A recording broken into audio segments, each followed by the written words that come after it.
What's going on, football fans? It's me, J.R. Clark, back again with another Pound for Pound ATL Live. Joined as always by my main man, Jonathan Holder. Jonathan, what's going on, brother? Man, it is another beautiful day. Luckily, the yard guy has moved away from my window, so just perfect timing. Yeah, well, I mean, he So, knew what was going on. He knew what was up. yep. But yeah, no, it's been a great day, and just got some Falcons stuff to talk about, and we're a little under 2 weeks until the draft. It's an exciting time. Yeah, I'm about to say we are about a week and 2 days, from the first round of the NFL draft Oh yeah, kicking off, yeah. and uh, yeah, it's getting real. You know what I'm saying? We got the guys in the building for OTAs. You're getting a handful of things like kind of popping off. So I guess without further ado, we might as well just get into it.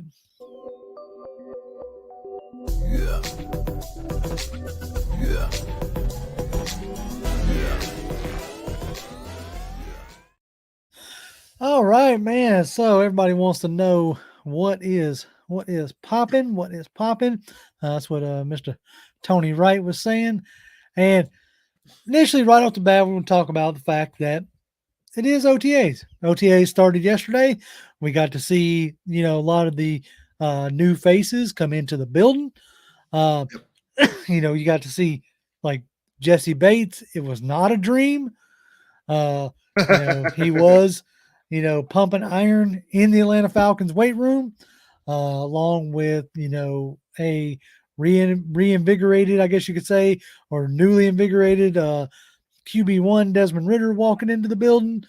So it was good to see those guys doing their early spring workouts.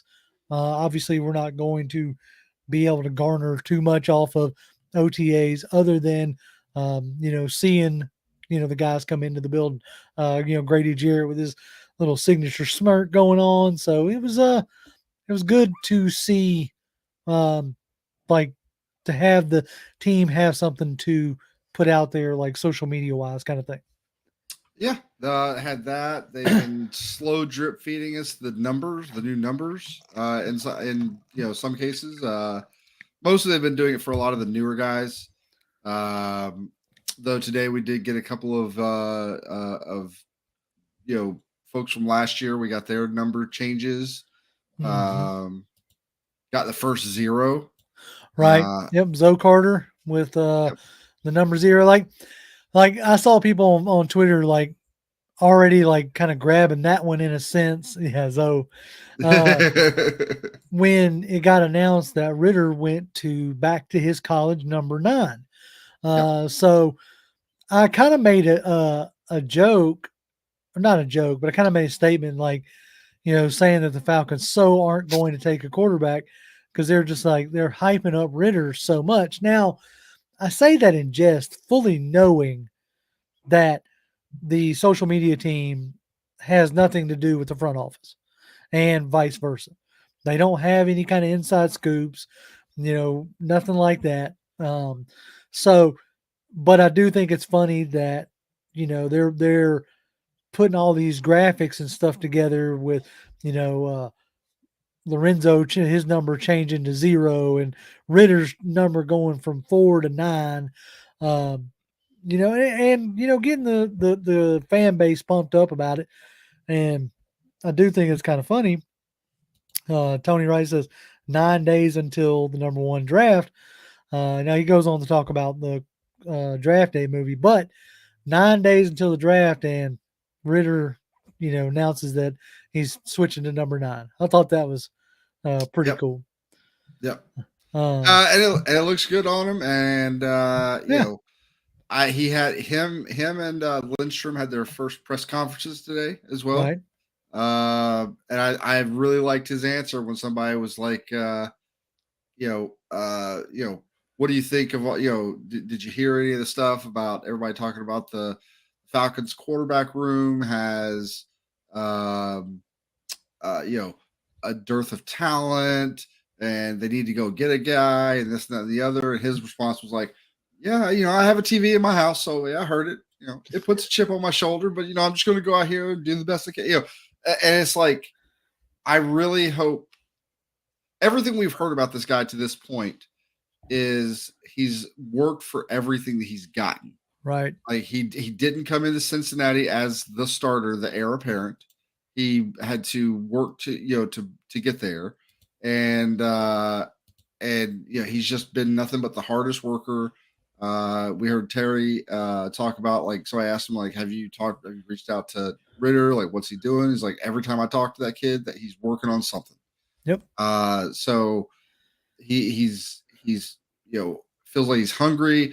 If he can use the media slighting him essentially as motivation, you do whatever you got to do. Like That's it. Tom Brady, 20 years into his career, was still looking for anything he could to give him that edge. Still acting like an underdog. Yes, always acting like an underdog. Always acting like an So, underdog.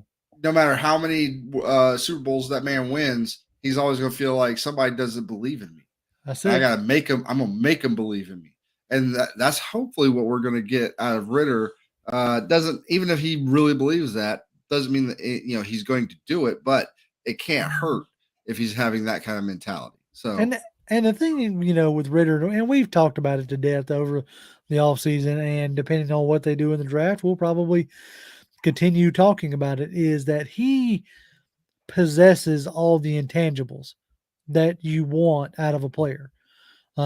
He's definitely got it in between the ears as far as like being able to pick up the playbook and, understand this, schematics and things like that. He seems to be a natural leader. yep. So which is a great thing. And, the guys tend to seem like they want to rally around him. So now you just got to hope that the talent can meet the intangibles. In a traits driven league, as we saw last year with the taking of Tavon Walker #1 overall, and this year a guy like, or guys like Anthony Richardson and Will Levis, probably going to get taken in the first round. Like, this is a traits driven league, and there's arguments to be made that Ritter doesn't possess all the traits. Well, But I think not to cut you off, but like yeah, I think the biggest difference in today's NFL is, I think it took them a while to kind of come around to it, but they I think that more front offices and more coaches finally actually understand that when you get guys coming out of the college ranks these days, they're it's the same basic game, but like how they play, how they game plan, how all those things, like they don't do the same things that the NFL does. right, Even in a simplified form, some of the stuff they do, some, but so you got some positions that are much more translatable easily to the NFL, but a lot of the positions, whether you're talking about offensive line, they don't do nearly as much, depending on the school, they don't do nearly as much pass blocking. They do mhm, much more run blocking. So they're better run blockers coming out of college than they are pass blockers. So they got to teach them that. Uh, Quarterbacks are not used to looking at complicated zone defenses or complicated multi defenses that's got zone over here and man over there. They're not used to seeing that. There's 9 times out of 10, they're probably used to seeing a much more of a man coverage type front outside of some of the really good defenses. yeah. I'm about to say you got like the more complicated systems like the Dave Aranda out there at Baylor, or Gary Patterson back in the day at TCU. There's a lot more complicated systems out there. Now the front play, Georgia and Alabama tend to be the cutting edge as far as like front seven play goes. Hence that you see those guys get drafted, quite a bit and tend to be pretty high. But yeah, you're right. For the vast majority of you're either a zone team or a man team with a lot of Well, like but man coverages. So yeah, and so what coaches have finally, and just organizations, I think, have finally come around to, and the reason why they value those traits over somebody that's not necessarily, or so over somebody that maybe doesn't have the traits, but they showed some. They played really good in college. Just don't have those traits. Is they're much more willing to actually teach Mm-hmm. in the NFL. It used to be is like you come in, it's like, okay, this is your job now. It's like you got to do the work. We're not going to do it for you. And so some guys would come in and they could get it, and some guys couldn't. And you still have that, but you're much more likely to get a guy like a Trayvon Walker, like a Will Levis, like a Richardson, because they have the God given You know, I'm stuff about to say the things you of can't teach. right. They have all of that, and they're like, we'll teach you to be what we want you to be. Mm-hmm. And I think that's the reason why you see a lot of offensive linemen, especially offensive linemen, that can go anywhere from the first round all the way to the seventh round. That could be all pros. Some of them may catch on quicker, but usually it takes 2 to 3 years to really come around as an offensive lineman in the NFL. That's why I'm hopeful for Caleb McGarry. Maybe it took him an extra year over that, But maybe he's but finally turned the corner. maybe he's finally turned that corner. Right. Uh, and we saw that man pumping some iron in that weight room. I'm excited. I'm so excited. Yeah, Yeah, no doubt. I like you know, right now, like the excitement's high. You know, you're getting the OTA stuff. You're getting closer to the draft. We're starting to see the guys in the building. Like you know, it's starting to get you know a little more intriguing than what has been in the past. Now, before OTA started, the Atlanta Falcons brought in more pass rush help. yeah, Um, Terrence Mathis on I don't remember the name of the YouTube channel. If you yeah. uh, I don't remember it I'm either, but I blanking on remember it. seeing it. Yeah, Anyway, you know, he come out and was like, "Oh, you know, big news. The Falcons are approaching like signing a veteran pass rusher." And that, of course, got the Twitterverse going. And oh, who could be? You know, could it be Yannick? Could it be you know, Frank Clark? Could it be? And it turned out to be Bud Dupree. And it's not that that is a bad thing, but you know, Bud Dupree has been often injured. Um, has had one double digit sack season, and came hasn't close been. another time. Yeah, he got close. He had a 2 year span where he was yeah, okay, false start. No, it was Atlanta Sports Unlimited There was the you name go. of the show. Thank you, false. Anyway, uh he like I said, he signed a really big deal in Tennessee, and 2 years into that didn't live up to it. Like it was a 5 year, $85 million contract, and 2 years in, injured, and just couldn't live up to it. Now he gets to come here on a 1 year, you know, prove it deal to try to like restart his career. But I Yeah, mean, when I say restart it, I mean he's a 30-year-old pass rusher. Now, granted, that's still 7 years younger than Calais Campbell, but Calais Campbell, different story as far as like his consistency over the yeah. year. Bud Dupree came out the same year Vic Beasley came out. Uh, I think he was over at the house on that draft night, I might have and been. Yeah, I think we was like wanting Bud Dupree because we didn't think there was any way we were going to get Beasley, and yeah. then you know Dupree goes before Beasley if I'm not mistaken. I could be wrong on that. No, Beasley I'd was have to go. still there, and we picked him anyway. Yeah, Yes, because Dupree went later on. Um, I'm so excited for that, man. oh yeah, that turned Oh, out to be such a bust. But anywho, not going to go down that you know rabbit hole. But Bud Dupree is a guy who still has some good years left in him. If he can stay healthy, we can see if he can be a productive player.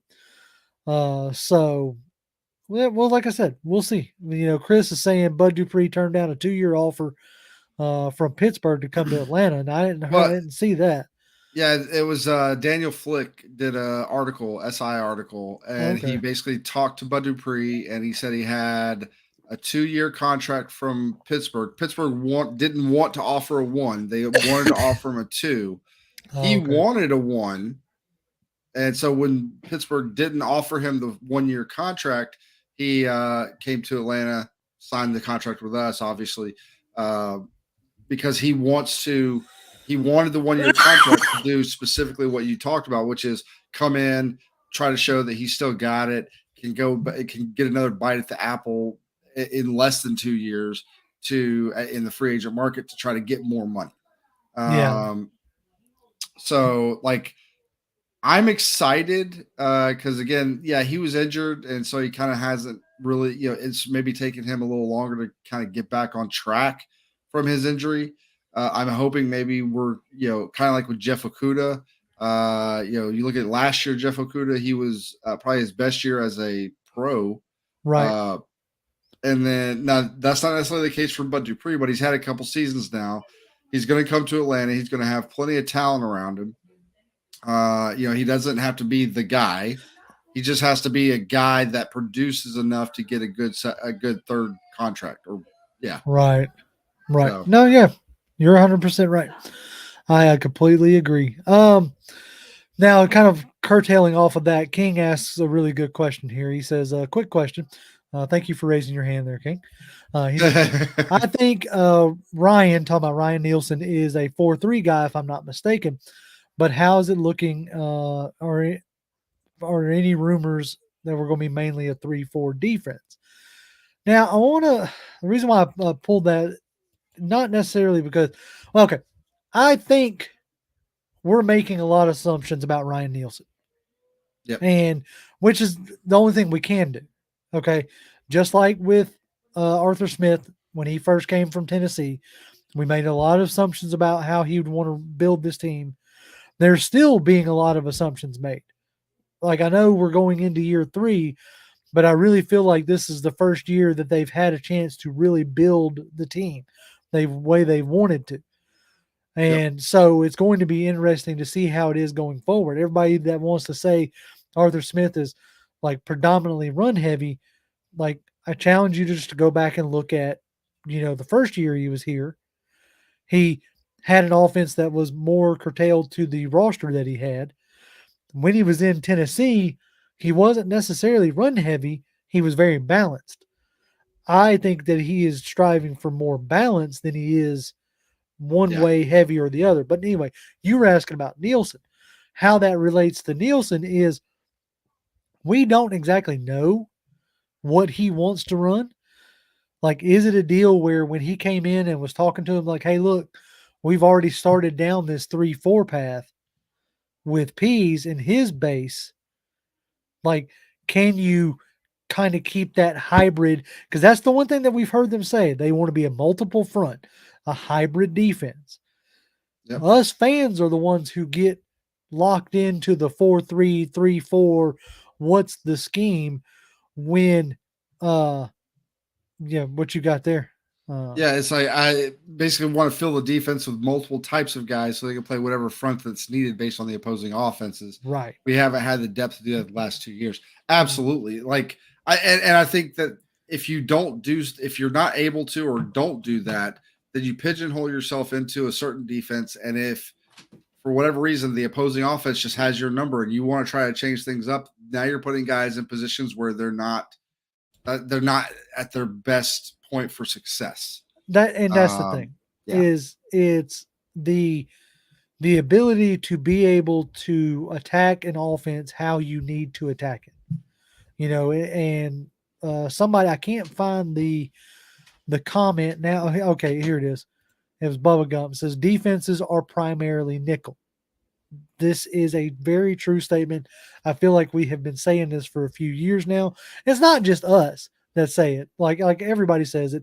Even the coaches say it. But us as fans, we want things simplified in ways that we can understand, or the ways that we're familiar with. And 3-4 and 4-3 is what we are familiar with. When in all reality, the vast majority of the time, you're going to be in a 4-2-5. Now, the spin and the tip off that we might have in as far as what we're going to try to run might be what is more labeled as the big nickel, meaning 3 safeties. And the reason why I say that is because Terry Fontenot talked about the nickel player being a starter. And then he, from the podium, brought up the term big nickel as a safety or even another linebacker or what have you. And then he, if you look at who they've been talking to uh, far as pre-draft wise, they've been talking to a lot of safeties. And you say, well, why are they talking to safeties when they just brought in arguably the best safety in free agency? Well, it's probably because they're going to be playing a lot more three safety looks. So that's something that I hope to, have some more information and better information as the summer goes along. I'm going to try to get some experts in to talk about that one. Yeah. Um, And I think you're going to see 3-4 looks. You're going to see because Eddie Goldman, that's going to be your nose tackle. That's going to be right, he's 325.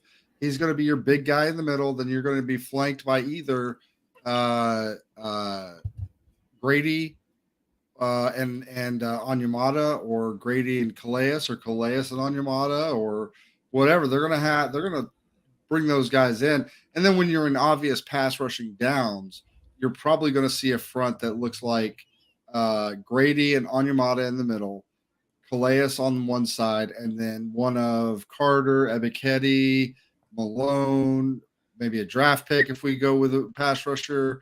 right. Uh, and that's gonna be on the other side. Um, and I think that's gonna be your pass rush package is those four guys.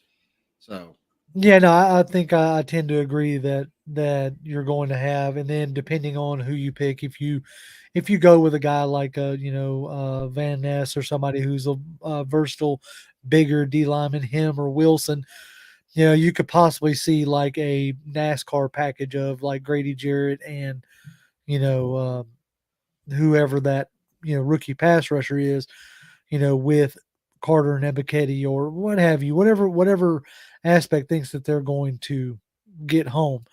Tony says, also, does this mean that Caden Ellis will start at inside linebacker next to Troy Anderson with Walker as one of the backups?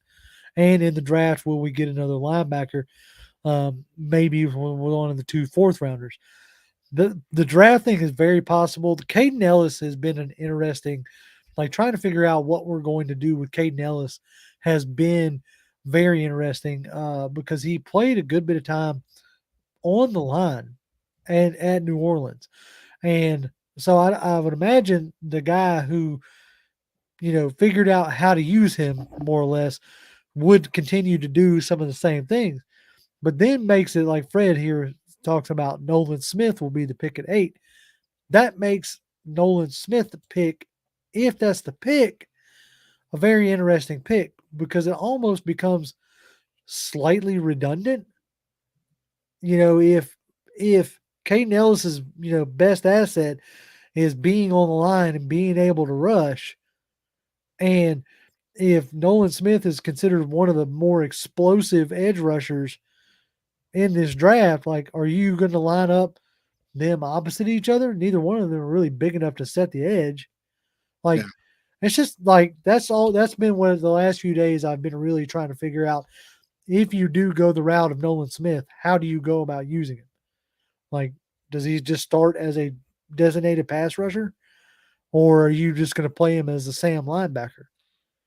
Uh, I mean, I think it depends on what down distance, things like that. I think if we're talking like obvious pass situations, then you can probably play him either or. Um, Running situations, he's probably more of an inside linebacker. He's not going to be a guy you want setting the edge. You're going to be Right, he's the hope would be is he's a guy that you allow to run free, go plug holes, things like that that are is kept clean by our front. right, Would be the hope. But I think you should get back into like 3rd and 10, 3rd and 15 kind of situations. The good thing about him is he gives you that flexibility because he can come from the outside, he can come from the inside. He could do. He's really he's good on stunts and twists and games and all that stuff. So giving you that flexibility of not knowing exactly where he's going to be coming from, where exactly he's going to line up. Is a guy you got to know where he's at so you can make sure you're blocking him. Those kinds of things, and that sounds like the perfect situation where you have him and Troy Anderson as your two linebackers in an obvious nickel like 3 or 4, probably 3 DB kind of situation. And you know, Troy Anderson's a really good blitzer as well. So you could mug both those guys up, and you can't really be like, well, he's a better blitzer than he is. They're Right. both, fast. They're both big and strong. So they both are kind of in that same mold.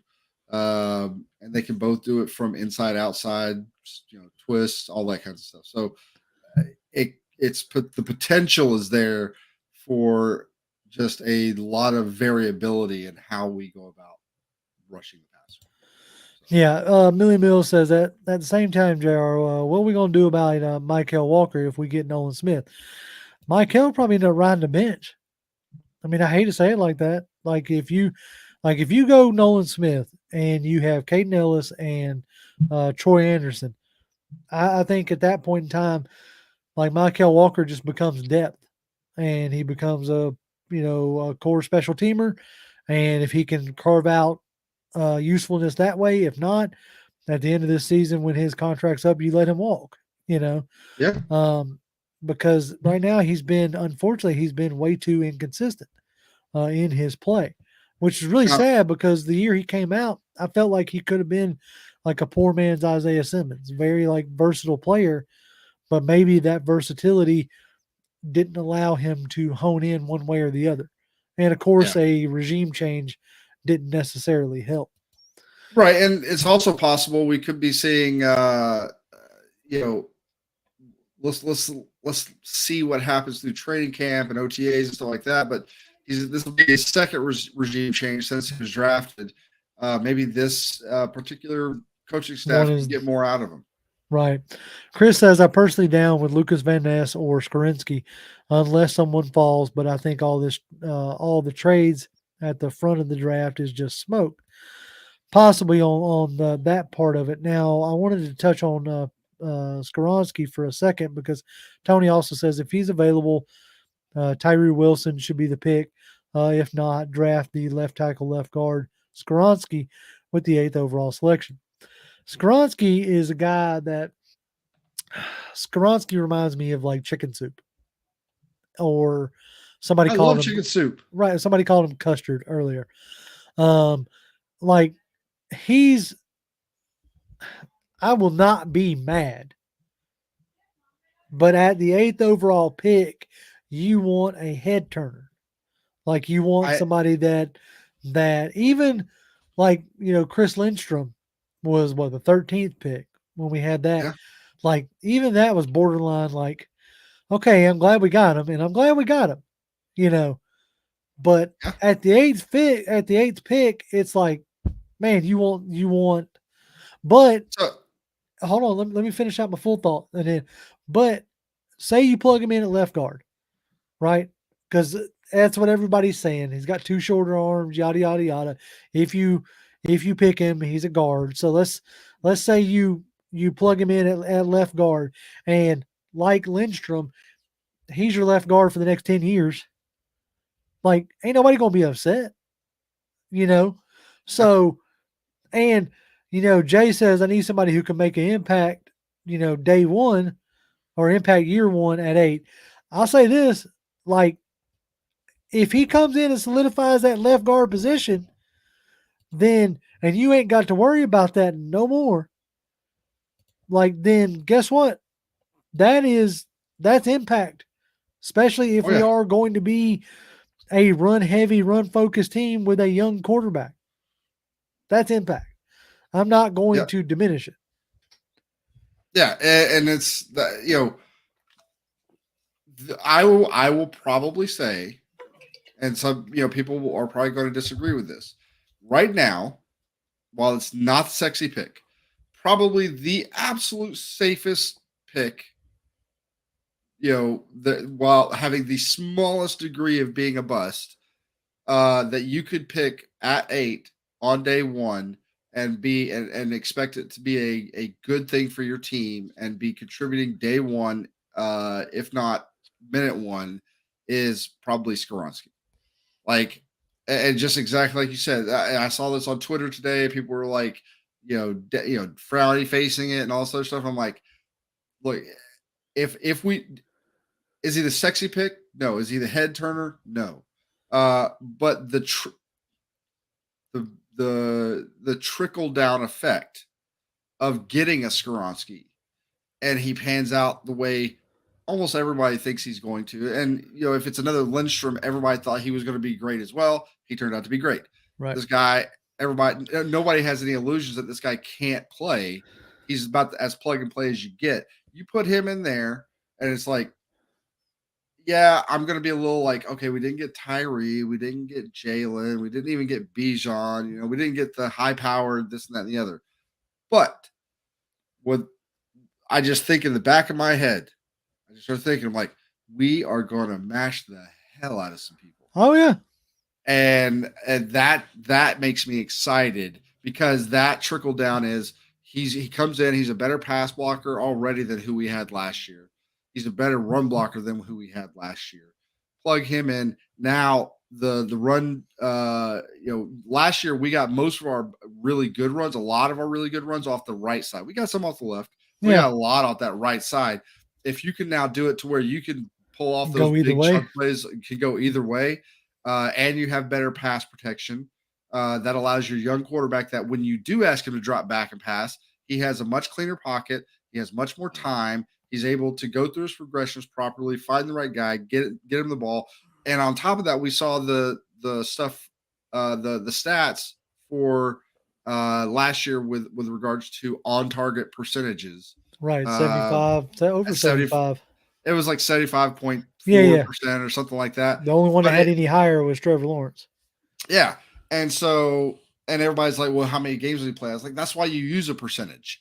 You use a percentage to give you an idea, even with a smaller sample size of the whole, right? Yep. And if he keeps that up, and he can throw 75%, 73, 74, 75%. If he can stay at that right around 75% with a better offensive line, with more weapons than he had last year, with more talent coming in from the draft, like that's just going to make the rest of this offense just go so much better. Yep. Real quick, Fred, I'm going to go ahead and call it, bro. You've been popping into these chats and hanging out with us for years now. You know damn good and well that I watch tape. I probably watch more tape than the vast majority of your people who do sit here and talk on YouTube. Like straight up. Normally I will not I don't run my mouth about things that I'm unsure about. I will tell you straight up and down when I don't have the knowledge that I'm claiming to have. Go watch that secondary video me and Jonathan did. Like, I make no bones about the things that I'm unsure about. Yeah. And I'll tell you this right now. In college is a whole different beast than in the NFL. And a 230-pound edge rusher, he is not going to be able to set a solid edge on a consistent basis at the NFL level. Yep. Straight up now. Not going to be able to do it. You go and watch Georgia, as you so claim I didn't do, or I haven't done, and you will see the vast majority of his production doesn't come necessarily off the line. They run stunts. They run shifts. They do a lot of things to get their edge rushers to the quarterback. And all that being said, he also had 3.5 sacks last year. Less than that the year before. He's more of a linebacker who you can use rushing and blitzing. And that's fine. I do appreciate the $5. Hold on. Absolutely. Got something for you. Hold tight. Got to get to it. Bam. Bam. You say he's a beast and he can set the edge and is explosive. I don't know, dog. The explosive part, I'll give you all day long. The dude is explosive. Chasing down screenplays, knifing through the defense to cut down stretch plays, things like that, does wonderfully. Like, but as far as just setting a hard edge that you want a top 10 edge rusher to do, like that's one of the reasons why you felt okay about taking Trayvon Walker at number 1 overall. He had the size to handle the edge. Like setting the edge against college, and 90% of them are not going to 95% of the college kids you play against, you're not going to face in the NFL. Okay. Uh, but setting the edge against tackles in the NFL or in college, way different, way different. Like 230 pounds going up against Tyron Smith. I was sitting there thinking of Trent Williams. Trent Williams. Yeah. I mean, pick any of the top 15 tackles in the league, and they're all going to be right at 300 pounds or bigger.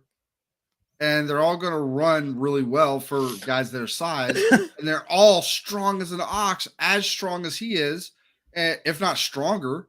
And they're going to, and like, he's going to give up 70 pounds to those guys on top of that. I'm not saying that he can't succeed. And I'm not saying he ain't going to be a good player. It would just, it's going to take a lot more for him. Like, if you want to tell me that you're going to play him more in more of a Micah Parsons type role, which where he's, more of that, mugged up in the middle of the line, trying to knife between, the guard and the center, or coming from a wide 9, using his explosiveness to beat the left tackle or right tackle, or, absolutely trying to get him one-on-ones against tight ends. Okay, maybe. But if you're talking about just straight up and down, like I'm going to put him on the edge and ask him to set an edge, no. Not unless he gains 20, 30 pounds of, I get you out of, I get y'all. He eats a few PBs and J's and gets up to 255, 260. Right. But if he gets up to 265, 260, I know that NFL peanut butter is a magical thing. But is he still going to have that explosiveness? Right. I don't like, he could just get to 240, even 240 or 245. An extra 15 pounds would do a world of helping him to be closer to being able to set the edge. But yeah, 255, somewhere between 250, 260, somewhere in that range is about the minimum for a guy that you're like, he doesn't come off the field. Right. Like he stays on the field even in obvious run situations. Nolan Smith is not an obvious run situation guy. Right. No, at least not on the edge. Yeah, maybe if they do the whole deal where like he comes in and in those plays, he drops back as more of a typical linebacker. Maybe. Millie, no, he ain't make me mad. What I will like, I ain't mad by any stretch of the imagination. My only thing is like I do kind of get, a little urge when like you can have a different opinion than me. A lot of people do, and that's great. Like I enjoy actually having differences of opinion.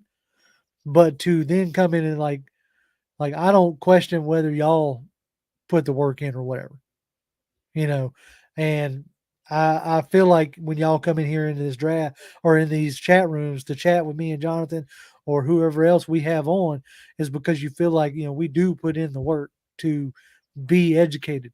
We're not just, talking out our butts here. Like, I have subscriptions to all 22s for almost every college out there, that I sit here and watch cut-ups after cut-ups after cut-ups of, games and of players. I know I didn't do near the amount of write-ups that I did last year. But doesn't mean I didn't put in the quote-unquote wrench time. Fred says, if I'm wrong about Nolan, I'll tip you $100. You ain't got to tip me $100 or us at all. He said, y'all want Will Anderson. I never said anything about Will Anderson, as a matter of fact. He said he's not that good and his weight's 240. Again, a concern I've had with Will Anderson. A concern I've also had with Will Anderson is not seeing him consistently beat a tackle. Yeah. So they use a lot of stunts and twists and knives and shifts and all that other jazz. What's going on, Damsky? How you doing, buddy? What up, Damsky? Glad you're in here this evening. All right. So anyway, we're gonna move off of that. Like I said, I am not. Well, Look, if Nolan's the pick, I'll take it all day long. I'll champion it. I'll cheer it on just like with anybody else. But as it stands, a little over a week out of the draft, I'm just not convinced that. Uh, I'm just curious of where we would play him yeah, because putting him just directly on the edge and saying, "Have at it there, Gipper," and go get him, Tiger. I think would be a recipe for disaster. And you know, I don't discount anything that this regime might do. I say it a lot, and I'll say it again. They took a tight end at 4, so which is something you don't do. So yeah. taking a Sam linebacker at 8, so be it. It may not be my For may all, not for be all- my cup of tea, but yeah, exactly. For all we know, Nielsen's in there pounding the table for the guy. We right, don't know. exactly. So we can just give what we, what our opinions are of the pick. I They did just did. give him a Gipper. You got to throw that in there every now and again. Yep. Um, Anyway, so okay, here we go. Attaboys, you're working out, John. You're working out. Listen to this. Be careful. Don't drop nothing. Yeah. Uh, No. yeah, like don't strain. You know what I'm saying? You got to keep your good form. All that stuff. Um, Josh Gilm says Bijan is the pick. To me, if you're going like best player available, it'd be hard to argue that he isn't. I think we've just about like talked that one to death in a lot of aspects. But I would not be upset at all with Bijan because you could technically, for a reasonable price, keep him around for 6 to 7 years. Uh, if like depending on how much you wanted to pay, as far as like if you wanted to pull in the franchise tag type stuff. But And even in like 5 6 years, unless something dramatically changes, like the running back market is soft. oh yeah, oh Like yeah, it's real soft right now, and the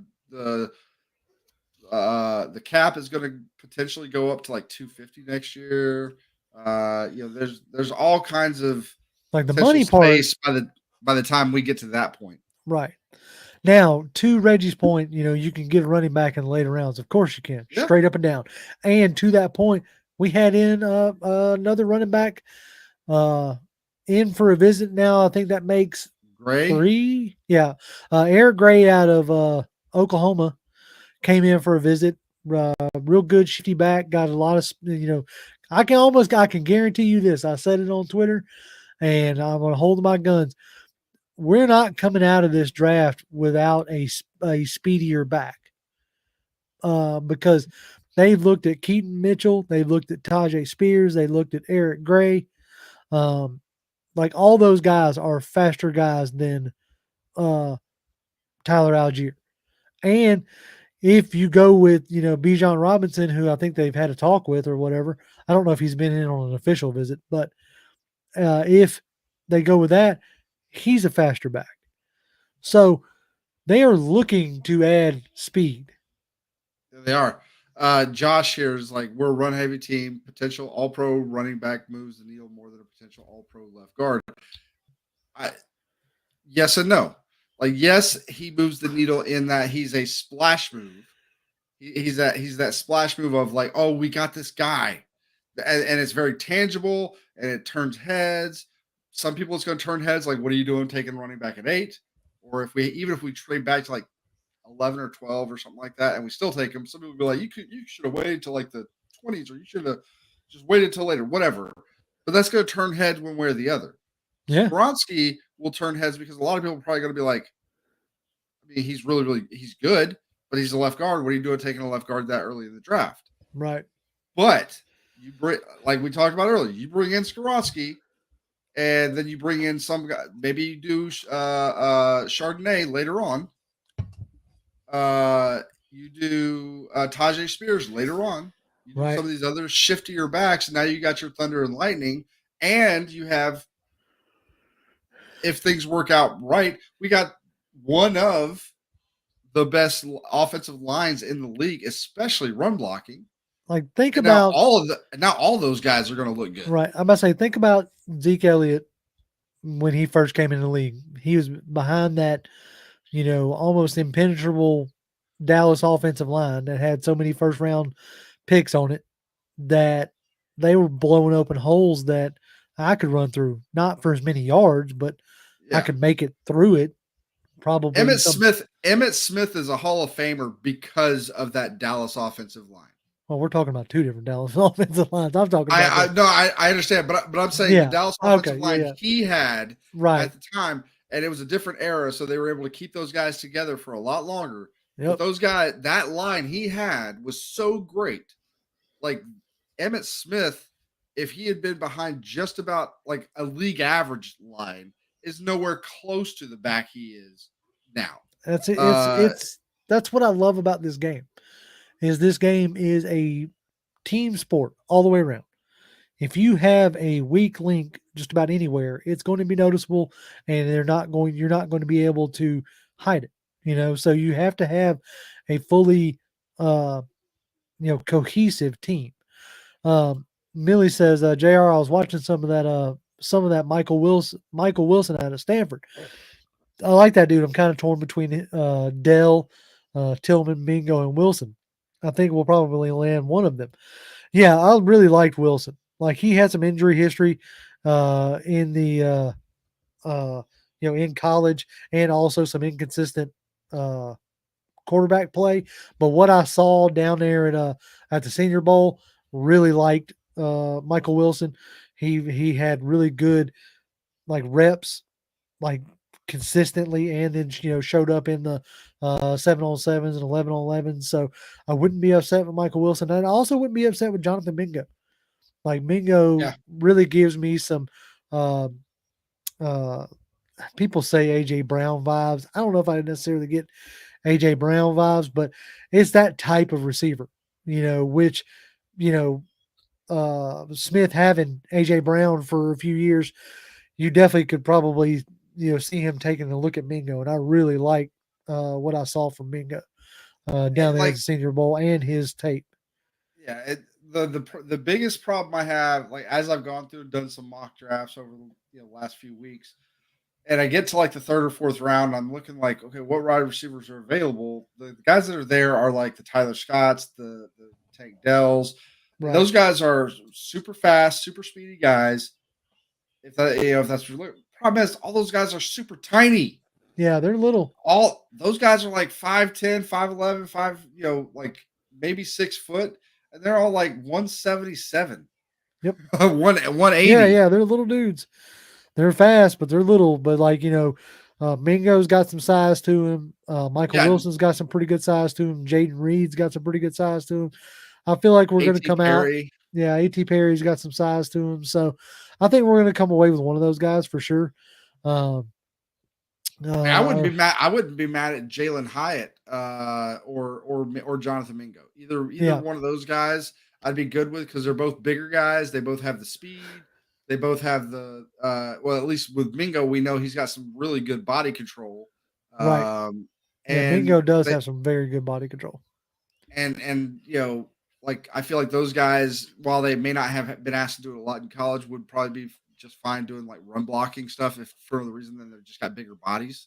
They Right. could at least just get in the way of somebody. Which So is one of my main issues with A.T. Perry is like he doesn't even give a thought to run blocking, yeah, which that's he going would to be a have to do. problem. He would have to do. But um, I kind of agree with Damsky here. He says this draft is effed. To be honest, I can't get a good beat on where we're after, like or who we're after.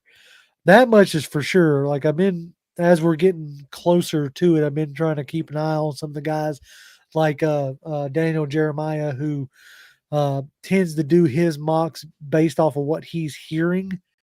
Like he was one of the only ones that had us mocked at taking a wide receiver last year around this time, about a week out. So he's been bouncing back and forth between uh, Lucas Van Ness and Christian Gonzalez. Um, and then we keep hearing that they're really high on Nolan Smith because of um, his character, like in the intangibles, the leadership, that kind of stuff. So they finally did have Jalen Carter in on a visit. So for all the people that were, wondering about, Jalen Carter, they did have him as a visit. I think if he's there at 8, I think they would take him. I would hope that they would take him. Uh, so yeah, it is all over the place, and a lot of it has to do with the fact that there is no like clear cut dominant force in this draft, Yeah. which is odd. Outside of everybody pretty much knows that you're going to have anywhere from 3 to 4 quarterbacks going in the first round or the first like top 10. But like outside of those guys, like there's no super dominant edge rusher like there normally is. Um, there's like your really dominant guys are like Jalen Carter and Bijan Robinson. And like you don't have an over the top wide receiver that everybody's clamoring for. Um, there's no like super dominant offensive lineman. Like Paris Johnson Jr. is like a good, a well built, well put together lineman along with Skoronsky. So yeah, it's kind of all over the place. Plus, you add in what we've been able to do offseason wise and who we have added. Like outside of adding, like we just Greenridge, Yeah, Ethan Greenidge. Greenidge or something like. Yeah, So Greenidge, I think. yeah, we just signed him who played 15 games for the Saints. He could play, I think, tackle or guard. Yep. So that still doesn't like scream, oh, okay, here's our answer at left guard. Yep. So I kind of almost wish they'd come out and be like, oh man, we're really confident in, even if it was, I'd hate it, but even if it was Mayfield. But the fact that they haven't really talked about the left guard position really at all, like leads me really like confused about, okay, is right now that seems to be the biggest like hole, so to speak, going into this draft is a left guard and maybe another linebacker. I don't know. Yeah. I think the biggest reason is up to this point, especially last couple of years, the Don't hurt yourself, John. man, you got a show to do tomorrow, so you That's right. That's right. Do that. Yeah, like, but I think if we go back to with the Dimitrov era, and then even before that, a lot of times we were the traditional like we're drafting the best player available, but the best player available for our needs. Yeah, that we right? need the best the best player. Need. Yeah, that we need. Right. So if whenever your front office is drafting that way, and then you can look at free agency and see like, okay, we shored up here. We didn't shore up these places because we're expecting to draft these guys, or we're hoping to draft these guys in this area. But because they have come out and said we're BPA in the draft, we fill our needs in free agency, and we're BPA in the draft, and they have stuck to that to this point. Yep. Right. Because of that, everybody looks and says like, oh, well, this guy is, you don't take this guy at that position. You don't take this at that number. Right. But for them, they don't care. They look at their board and say, okay, who's on our board of the guys that are available, who's the best available player that we can get right now? And, there's probably guys that are very close, and then they have to make a decision between those guys. But I'm sure by draft day, they have it very clearly like, okay, this doesn't mean that they immediately go to the podium. They may wait and see, does anybody call? Does anybody want to trade? Right. Does anybody want to, or maybe they're calling people that have reached out to them about trades, and they want to see like, you talk about that. Bliss says, since everyone's undecided, trade back and get Branch. Grant is meh. I'll leave the Grant is meh part alone. What I want to talk about is the trade back. Everybody said, well, just trade back. Okay. If you were in the trade back camp, you better hope and pray that a high touted quarterback is sitting there at 8. Because that's about the only way that you're going to get somebody to move up to 8. So you better hope a C.J. Stroud is sitting there, or a Will Levis is sitting there, or an Anthony Richardson is sitting there, and somebody wants to jump somebody else. Yep. Like if it's the Commanders wanting to jump the Titans or whatever. Like that's the only way that you're going, like, because there ain't really nobody else. Anybody else that might be sitting there at 8 that somebody's just got to have, we would more than likely take. And I'm thinking of a Jalen Carter. Like, because outside of him, I don't see anybody coming up for a Christian Gonzalez. I don't see anybody coming up for Devon Witherspoon or Joey Porter or Skaronski. You see what I'm saying? Like, outside of one of the premium positions, which is quarterback or a guy who is going after a quarterback, like, that's the only way I see anybody coming up. Yep. And I saw somebody else had a mock today where they had us moving up to 3 to get Stroud. Because they said Bryce Young went first, Will Anderson went second, Right. and then CJ Stroud went third to the Falcons. And I'm in my brain, I'm thinking, okay, I think the trade could happen.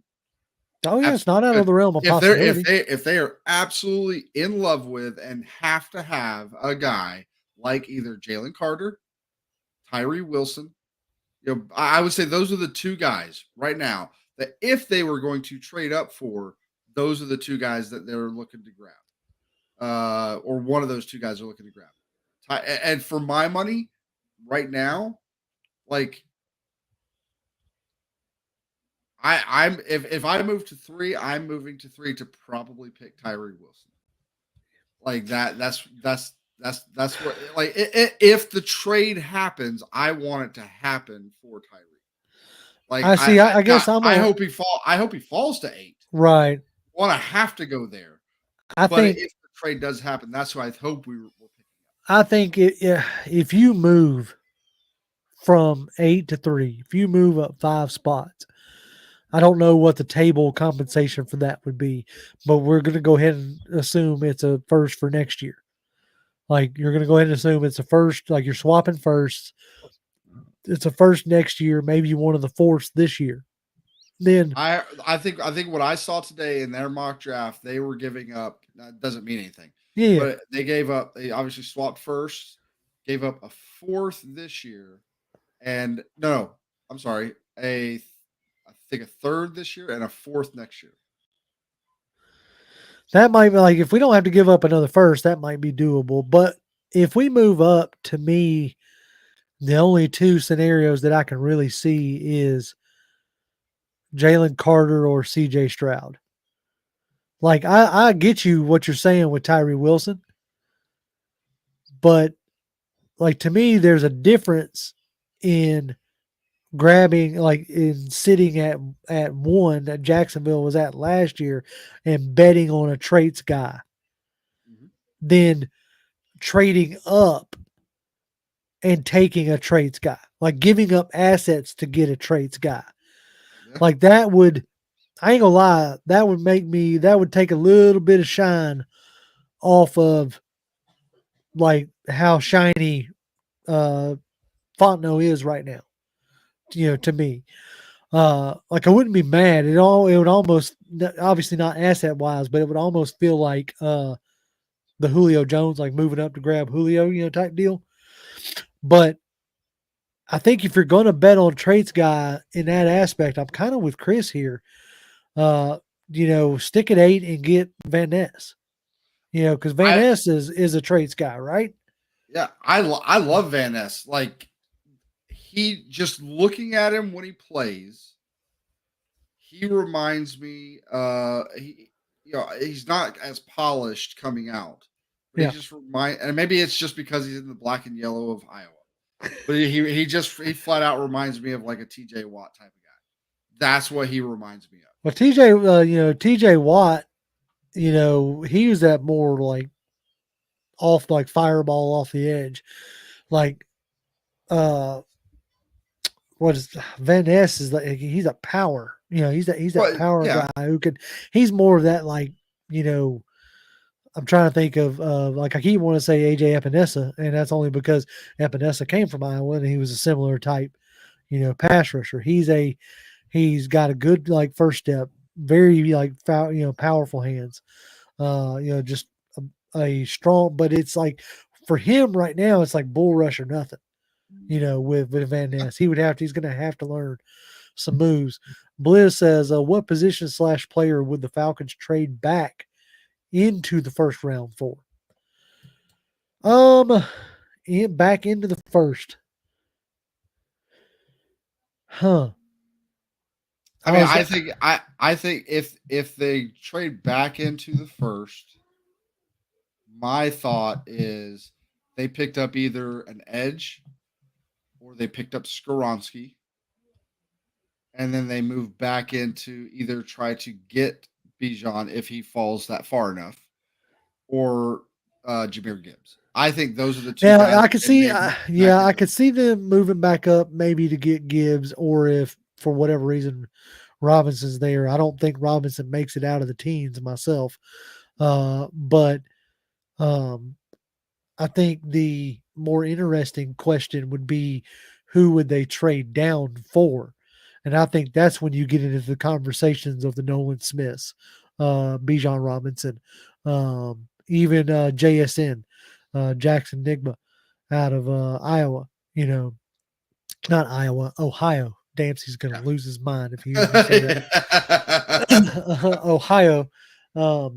Like, I think those would be the trade back targets, but like trading back into the first would have to be somebody like a Robinson, or a Gibbs if you don't think he's going to be there by the second round, right?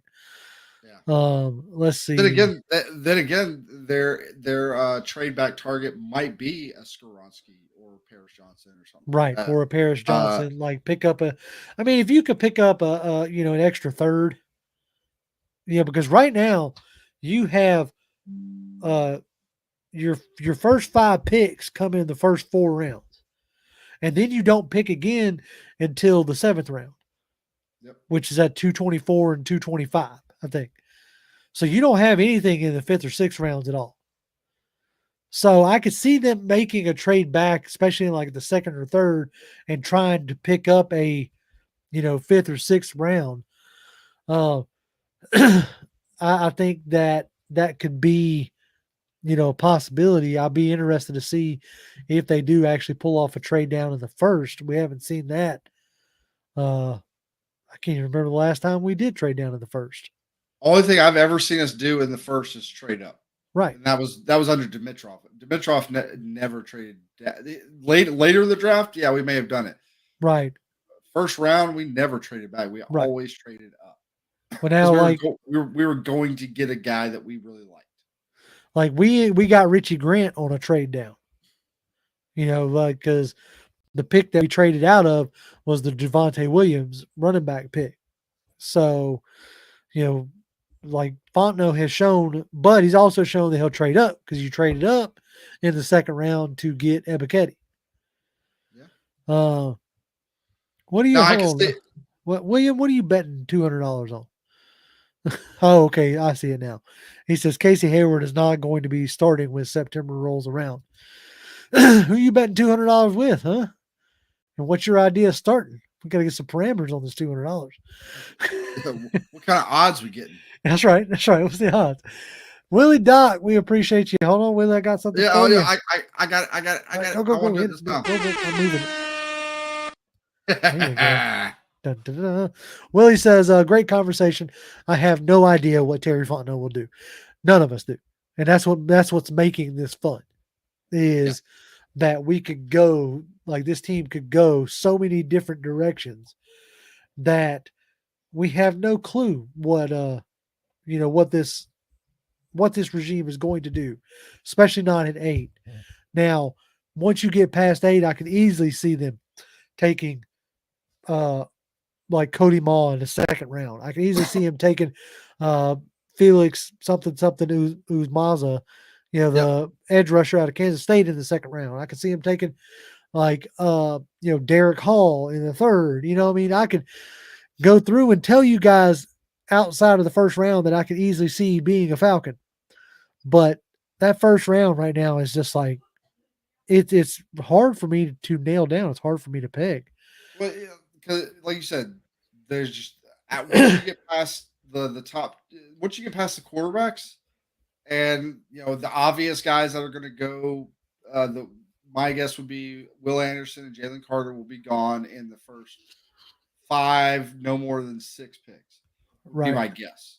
Right. Okay. Then the next big guy is Tyree Wilson or Devin Witherspoon or Christian Gonzalez. Those are kind of the next big guys. Would be my guess. So let's say all four quarterbacks and Jalen Carter and Will Anderson are gone within the first six picks. We're now at pick 7. That means Tyree Wilson is still there. Devin Witherspoon's still there. Christian Gonzalez is still there. Bijan Robinson is still there. Whoever else you want to, Skoronsky, Paris Johnson, Broderick Jones. You got all these guys that are still there, and like none of them stand to. Well, I will say none of them, by and large, in most minds. I will say Tyree Wilson, especially at 8, is home run. Go get him. Personally, because I look at this kid and he's like just this much away. Like he just needs like another move, just one. Right. Like, but otherwise, the guy's got the size, he's got the speed, he's got the length, he's got he's got pass rush moves, but he probably just needs like a little more refinement on it. But he is this close to being like super crazy dominant, and so especially if, like I said, I don't want to have to go to 3 to get him. But if we do go up to 3, I could see that being the man they go to get. Yeah. If we can get him at 8, I think that is absolutely the way to go, because that's I think Jalen Carter is going to be gone by then. Atlanta Braves 27 says, I'm excited no matter what. I've heard the media talk a lot about the Falcons lately being a sleeper team. The NFC is wide open. If we nail this pick, watch out. I think that's kind of the bigger, like the more enjoyable thing right at the moment is that the NFC South is wide open. Like even if the Panthers grab Bryce Young at at number at number 1, and whoever, like he's not going to hit the ground running. Hardly any quarterback ever does. So the next year or two, we have the perfect opportunity to grab the NFC South and make it ours for a few years for sure. Especially if we get a head start on our rebuild, as far as like if Ritter can come in and truly be the guy. You want to hit that first star for me, Jonathan? I got the air horn ready. Yep. Fred, we appreciate you greatly, brother. He says Carter Absolutely, or Nolan or who I think they want. I think I'll put it to you like this, Fred. In a trade up scenario, Carter's your guy. In a trade back scenario, Nolan's your guy. I think if you want to like look at it that way. If you want to, do you want to add anything to that, or we can move on to the next one? No, I absolutely think that I think Carter is a guy that they would like to have. Do I think that he's going to be there at 8? No. Do I think that if they do trade up to 3, he's a possibility? Absolutely.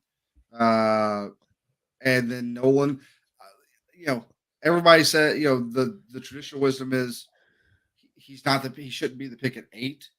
But again, at the end of the day, if they look on their board and they say, this is the guy, this is the best player available on our board, and we have a chance to pick him at 8, they're going to pick him at 8. They're not going to trade back and hope that he makes it there. Right. No, you're right about that.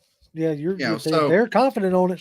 And again, if Nolan's the guy, I'll be pumped, So all right. Next one up. You ready for the air horn? Yep. Bam. Hey, Willie, thank you again. Appreciate that, bro. He says, best guess why Carter would fall to 8. I doubt it. It would be character concerns would be the only reason. That is legitimately the only reason why he would fall past 8. I don't see him making it past Seattle. Like yeah. And if he makes it past Seattle, he ain't making it past Detroit. I've I've talked about this before, and I actually think this could be a potential. Go. Uh, yeah, yeah, He's he not hits the wrong. ground running. He's I not was at wrong. that game. I was Yeah. at that game. That was an awesome game. Man, we went. It was me and my brother. We had. I'll get back to my point in a second, but we had upper deck seats, front row, upper deck, 50-yard line, perfect view of the entire field, like the best outside of like suites, Yeah. like a field level, like right up on it, that club level seating and stuff like that. But like that was the best view I've ever had at a football game. It was almost like watching it on TV. It Right. was. Right. I have wanted to get seats like that every single time I've gone to look at going back to a football game, but they were way too expensive, and I was given those, so I didn't have to pay for those. But my the character concerns I could absolutely see, and I can also see potentially, um, and this could also be potentially for a guy like a Jalen Hyatt, because if you go and watch right now, if you go to YouTube and go Jalen Hyatt touchdowns or Jalen Hyatt highlights or whatever, Right. like for whatever reason, either because he's just that good or the scheme was super crazy, which it was. You go watch this guy every single time this guy's making a play, he's wide open. There's Right. nobody around. Yeah. There's nobody within like 5, sometimes even 10 yards. He's just out running by himself. And you're like, what in the heck? This is like the guy. This is the guy you don't want to beat you. And he's that wide And open. he's How that is wide that? open. He's either that good or he's getting schemed wide open. Exactly. So, So but when you see a guy have that easy of a time, the majority of the time outside of games against Georgia and some of the better teams, but when you see him getting that wide open that often, how often does this guy have to battle adversity? Right. right. Same thing with Jalen Carter. How often does this guy is so physically gifted? I actually like from a physicality and just flat out athlete, just football player. I think he's the most gifted player in the draft. But that can be a good thing. That can be a great thing. That can also be a bad thing if the guy literally has never had to really battle adversity his entire career Yep. to this point, where no matter who lines up against him, he's just like, I don't have to think about it. I don't have to strategize about it. I'm bigger, stronger, faster than these guys. And I'm just going to do, and I'm by him, and it happens, and it works every single time. And then you get to the NFL, and you can't just, Yeah, it just don't work. Yep. yeah, Yep. you got to actually work at it. Can he do that? Yep. That You is know, the question. you know, Tony Wright says, JR, what about left guard center Steve Avila in the second round? If we go defense, Tyree Wilson in the first. Avila is a natural left guard, can play. That's what I'm talking about. Like yeah, past the first round, it is littered with guys like Avila. It's guys like Cody Mall, guys like McClendon Curtis, guys like Brogdon out of Syracuse. I mean, there are guys that can step in and be that starter day one or be the eventual starter. So, like past that, you could throw at me just about any handful of names, and I'm like, yeah, man, that sounds great because there are a lot of like really solid guys. Like this is a type of draft that you really build like the depth and core of your team with. It's just this first round is just interesting to try to nail, and it has a lot to do with the fact that this regime has been very good at keeping their cards close to their chest, which just means y'all are going to have to join us draft night so we can all like freak out together and yep, talk about it one way or the other, and also talk about joining folks the tomorrow night. If for any of y'all who check out the Out of Your Falcon Mind podcast on YouTube or whatever, they're having their 100th episode. Jonathan, I think you're going to be on, aren't you? yes, sir. I'm gonna be on earlier in the show, like 7:15 ish, somewhere in that range. So I'll be on just chatting with the guys and talking about whatever we need to talk about. And And uh, come on I'm by and gonna, say hi. yeah, I'm gonna try to hop on around like 9 or so. After I get done with in between church and going to pick up my No, I don't have to pick up my brother. That's right. He's off tomorrow. Sweet. So, Woo! yeah, I should be out on the later end of it. So hopefully y'all will stop by. Yeah, I agree. Carter is not falling to the Falcons. That's what I 100. meant to put up there. Yes, exactly. But no, I hope y'all do stop by because the guys over there, John and Mike, are an absolute joy to talk to. Mike is a national treasure that should be guarded, and I love the TikTok videos and all the stuff that they put up, and just real good guys. And so if y'all haven't checked them out, we highly recommend that y'all do check them out. And if you have checked them out, then hopefully y'all be there tomorrow night. Yeah. A few more questions and we're going to start wrapping this thing up. Let's see here. King says, okay, so if our first round is more than likely defense, so we give Ritter more help. Do we give Ritter more help at the O line or receiver? Because that's the only spots I'm really worried about for Ritter needing help. I think if I had to choose out of those two, I would probably pick O line in the second round. Like if we go defense first round, give me, Steve Avila, give me Cody Maul, give me somebody like that to solidify that offensive line, to give Ritter as much time as possible. So that's where I'm at. Jonathan, are you about the same? Yeah. If you do go Tyree Wilson, Nolan Smith, whatever, trade back, sticking at 8, whatever. If you go defense, I think you go offensive line for the simple fact that I think the offensive line will give you pay greater dividends in the long run than just adding one more weapon to what. Honestly, if things pan out the way it looks on paper, we've already got plenty of weapons. I'm not saying we're not going to add any more in the draft, but at Yeah. two, like you said, the guys like Cody Maul, Avila, those guys, they're not going to be there past the second. I don't Nope. think there's probably going to be a run on those guards at some point. Hopefully, not before we get there, but Yeah, hopefully not. Hopefully we'll do like we did last year and kick off the run, maybe. Yeah, that would be awesome. I agree with Chris. He said there's some good weapons in the third and fourth round. Yes, I think there are. Like I said, Jaden Reed, Michael Wilson, Jonathan Mingo, Tank Dell.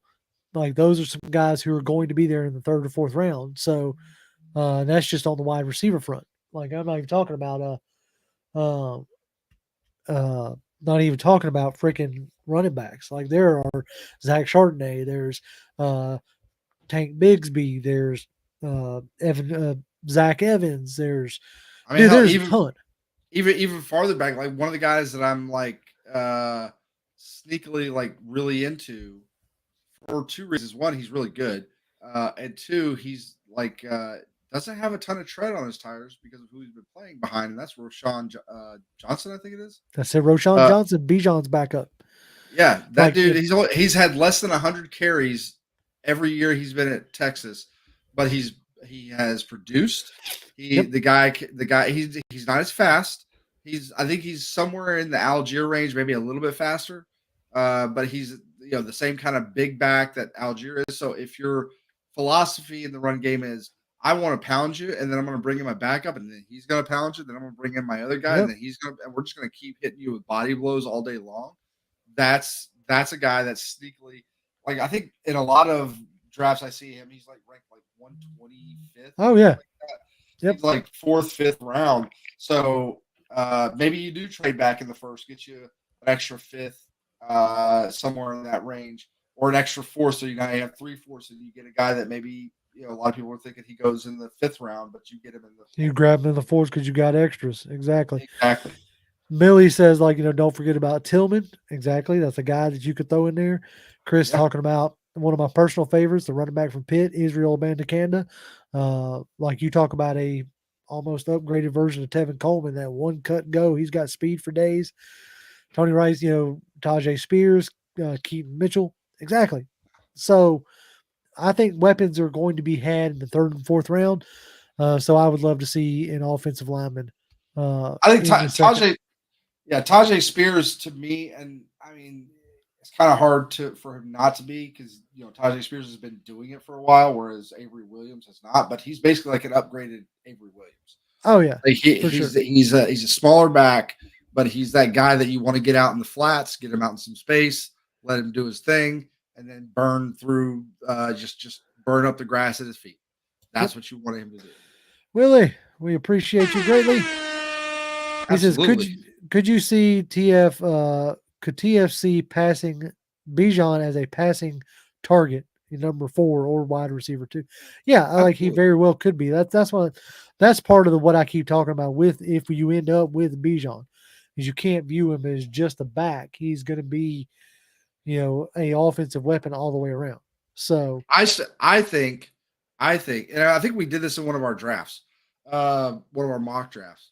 I think, like, if you take Bijan in the first, I think in the second, you probably, personally, I may be thinking, because I'm not sure if he's going to be there in the third, but like Dobby, yeah, Dobby, yeah, for sure. getting him in the second, you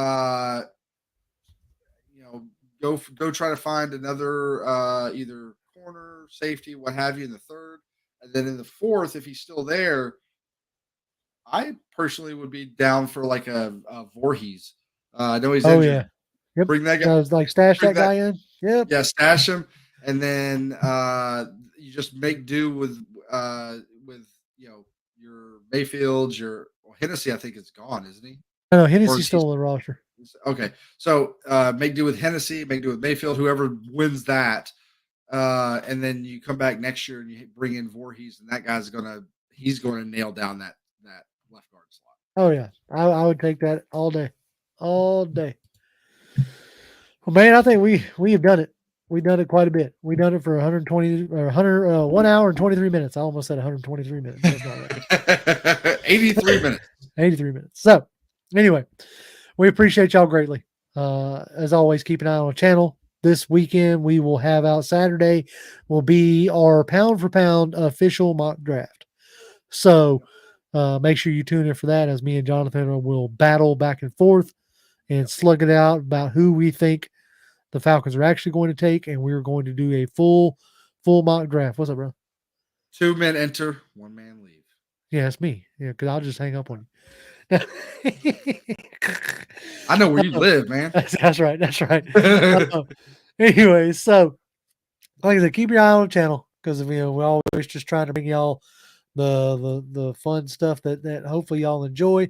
As always, we'll be live next Tuesday. I think we'll have a conversation about that, because I know next week's the draft. We're going to be doing a lot of streaming. So I don't know. We'll see how it goes. Anyway, we'll definitely see y'all this weekend on a recorded show, possibly on Tuesday. Follow me on Twitter. I'm at Grimm1128, GRIMM1128. Jonathan? At Jonathan M. Holder. Come by, say hi, and also come by, say hi again tomorrow. The Out of Your Falcon Mind podcast. Yep. Come by, say hey, chat with us, and we'll have a good time. Yes, sir. And as always, Falcons fans, rise up. Rise up.